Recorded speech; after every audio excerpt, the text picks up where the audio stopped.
తిన్న 20 సంవత్సరాల అమ్మాయి నిన్న మిడ్ నైట్ క్యాజువాలిటీకి ఎమర్జెన్సీలో అంటే సివియర్ పెయిన్ అబ్డామెన్ వామిటింగ్స్ అని చెప్పి తీసుకొచ్చారు.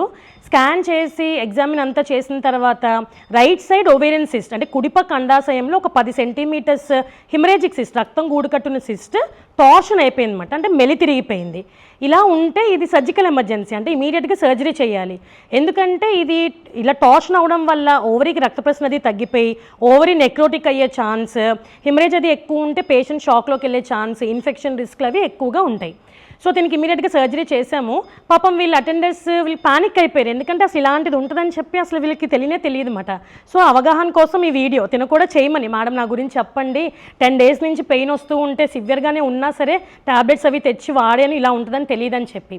సో మీకు చిన్న చిన్న pains, gastritis, ovulation pain, menstrual pain, ఎప్పుడు వచ్చే పెయిన్ కన్నా కొంచెం సివియర్ పెయిన్ ఉండి పర్సిస్టెంట్గా ఉండి అదర్ సిమ్టమ్స్ ఇలా వామిటింగ్స్, కళ్ళు తిరగడం ఇలాంటివి ఏమన్నా ఉంటే కంపల్సరీ మెడికల్ అటెన్షన్ సీక్ చేయాలి. ఎందుకంటే వాడికి ఇలా gynaecological cases, torsion, ectopic pregnancy, severe PID లాంటివి ఉండొచ్చు. Sometimes non gynaecological causes, appendicitis, cholecystitis, pancreatitis, kidney stones, UTI లాంటివి కూడా ఉండొచ్చు.